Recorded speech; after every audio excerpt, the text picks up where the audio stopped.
Hello everyone, welcome back to the channel.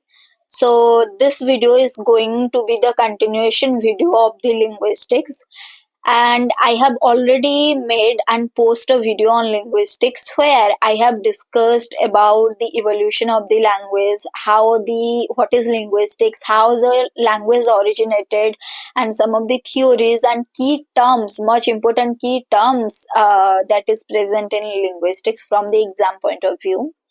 And in today's video, so today's video is going to be the continuation video of that video. And in this video we are going to discuss about some of the learning disabilities that we find in linguistics, and some of the more important key theories that is present in linguistics, some second language acquisition theories, some methods to understand linguistics better.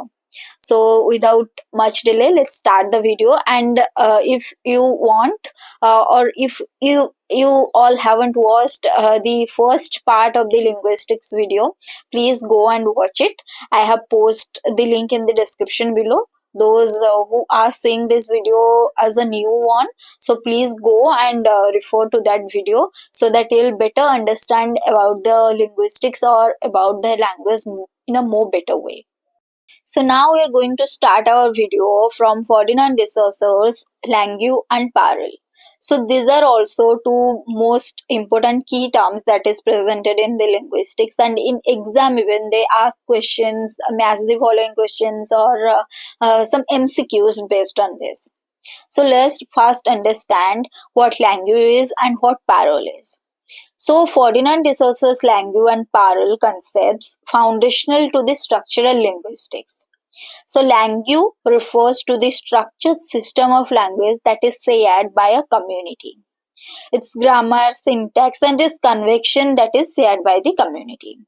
So think of Langue as the rules or blueprint of a language. The rules we have to follow in the language are known as Langue. And in case of parole, parole on the other hand is the individual use of language in speech or in writing. It's dynamic and it differs from person to person. So in literary analysis, we can compare Langue to the poetic forms or genres, and parole to how an individual poet uniquely uses these forms. For instance, in Shakespeare's sonnets, they adhere to the convention of the sonnet form, that is, Langue, while showcasing his personal styles and themes is known as parole. I hope you now understand what Langue is and what parole is. So, Langue is the rule, and parole is the individual use of that rule in speech or in writing. Now let's move forward to Bloomfield's theory of structuralism. So moving on to Leonard Bloomfield, who was known as one of the leading figures in American structural linguistics. So Bloomfield emphasized the importance of studying language scientifically.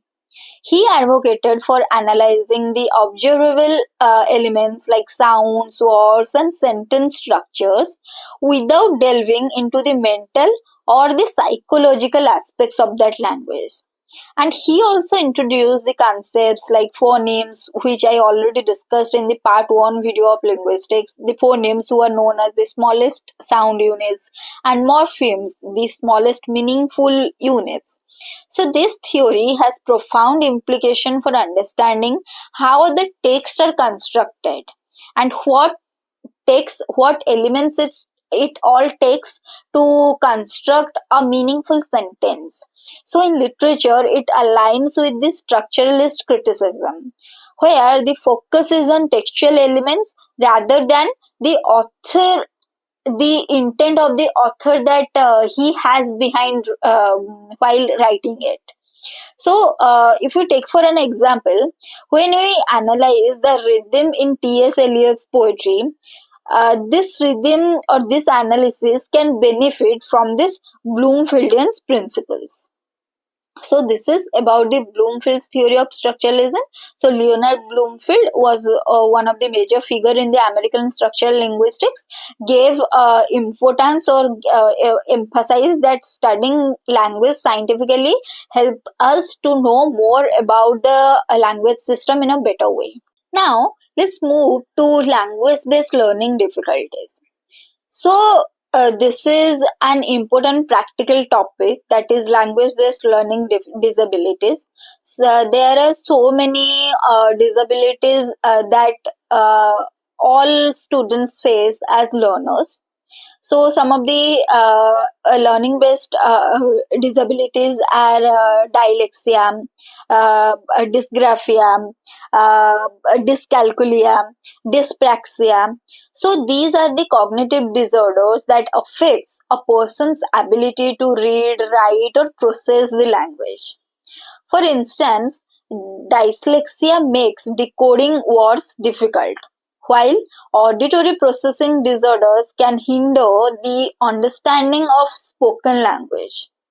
So, we must know about these learning based difficulties in order to help the students in a more better way.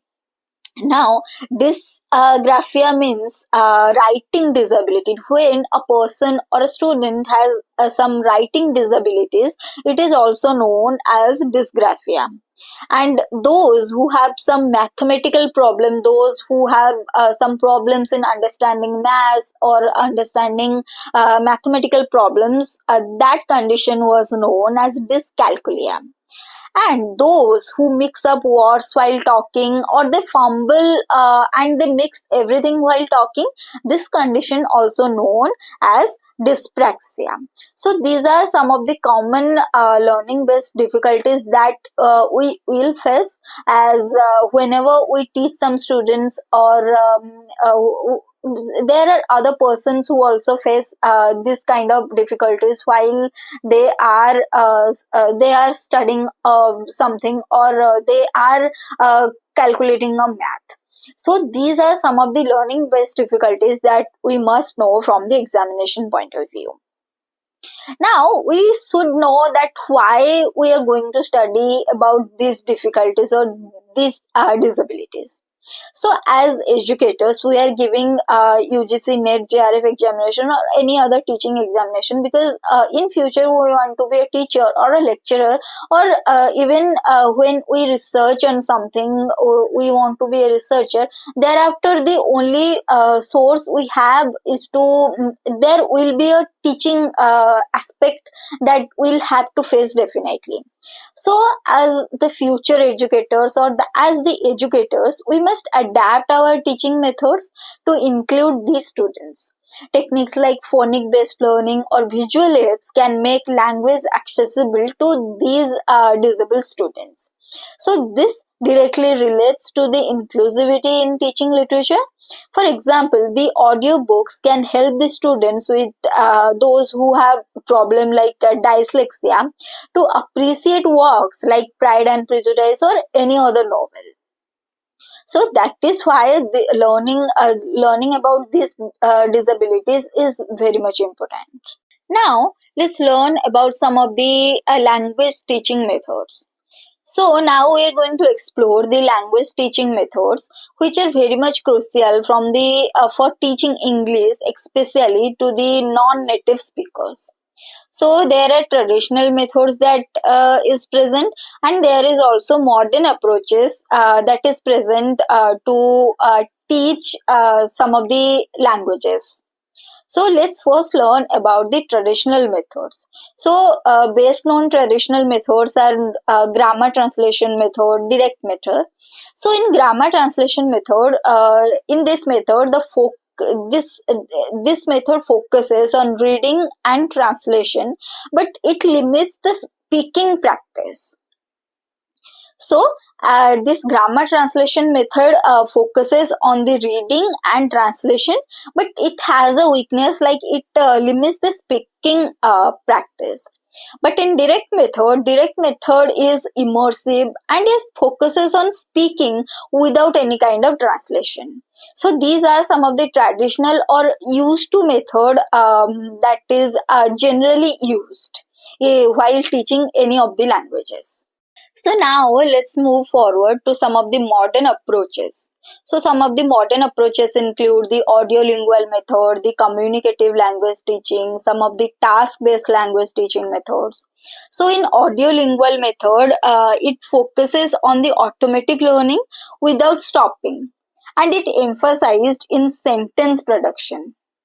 So the audiolingual method, in the audiolingual method, the repetition and drills are the key.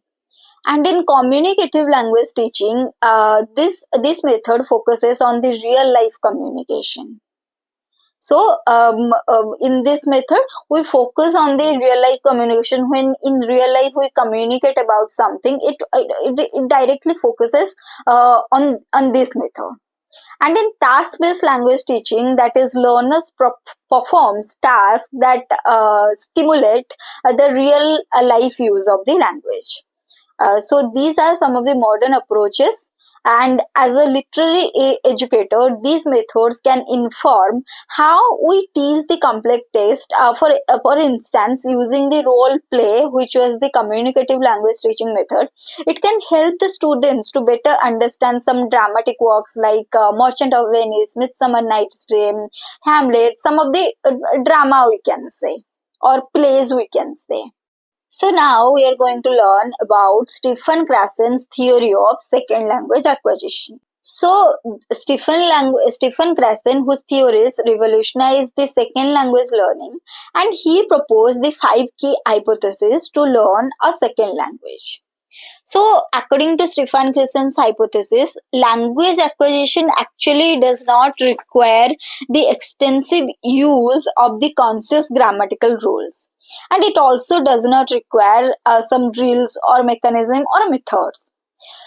Here, acquisition requires some of the meaningful interaction in the targeted language, which we can say as natural communication. So while we communicate naturally, we learned a new language. So he provided the 5 hypotheses to learn or to acquire the second language. So there are 5 hypotheses, named the acquisition learning hypothesis, the monitor hypothesis, the input hypothesis, the affective filter hypothesis, and natural order hypothesis. So first we are going to learn about the acquisition learning hypothesis. So in the acquisition learning hypothesis, there are independent systems of foreign language performance, the acquired system and the learned system. So what happens in the acquired system? This system requires some meaningful interaction in the targeted language, means in natural communication, through the natural communication. So in this communication, in the natural communication, speakers are concentrated not in the form of their utterance but in the communicative act. So this acquisition is the subconscious, and it is almost like we act through our instincts. So this is acquisition. And now let's move forward and learn about learning method. So in the learn system or in the learning method, this is the product of the formal instruction, and it also comprises a conscious process which results in conscious knowledge about the language. For example, knowledge of grammar rules. In a deductive approach, in a teacher-centered, while we are in a teacher-centered setting, this produces learning, while an inductive approach is the student-centered and it leads to acquisition. So according to Stephen Krashen, learning is less important than acquisition. So this is about the acquisition learning hypothesis. Now let's move forward and learn about the monitor hypothesis. So in the monitor hypothesis, if I'll say in a sentence, in the monitor hypothesis, learning acts as a monitor for self-correction. So according to Krashen, this acquisition system is the utterance initiator. while the learning system performs the role of the monitor. So this monitor acts in a planning, editing and correcting. So the second language acquisition learner has sufficient time to disposal what they learned, and they can focus or think or monitor how they are using the language, and they correct themselves when they get wrong. So this monitor hypothesis acts as a monitor for self correction. Now let's move forward to input hypothesis. So in this method, it happens that language learners need exposure to slightly challenging material, that is referred to as comprehensible input. So in this hypothesis, it is only concerned with the acquisition, not with the learning. So according to this hypothesis, the learner improves and progresses along the natural order when he or she receives the second language input. So without knowing, learner learns the second language in a natural way. And now if we talk about the natural order hypothesis, from the name only you all could have guessed that language elements are acquired in a predictable sequence. For a given language, some grammatical structures tend to be acquired early while others are late. So these orders seem to be independent of the learner's says and condition of the exposure in which environment he was exposed to the language.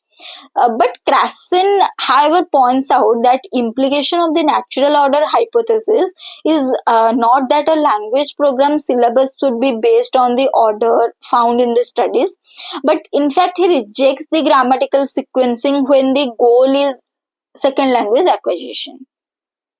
So this is the natural order hypothesis.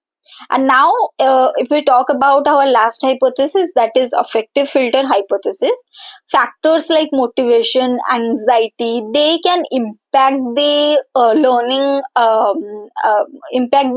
process. So in this affective filter hypothesis, Stephen claims that learners with high motivation, self-confidence and good self-image tends to have a low level anxiety, and they are better equipped for success in the second language method to those compared who do not have it.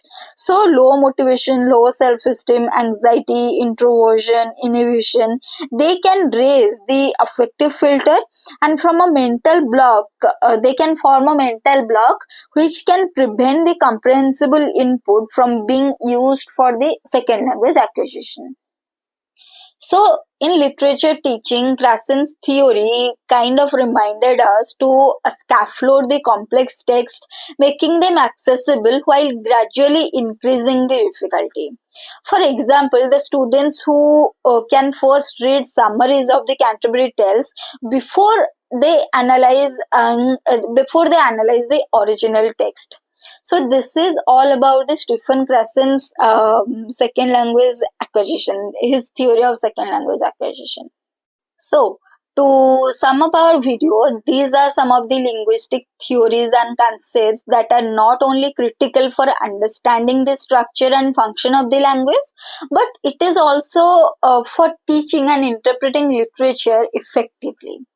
So by understanding Saussure's structuralism, Bloomfield's scientific approach and Krashen's naturalistic methods, we can foster some better learning environments and appreciation for English literature, and even for the diverse learners.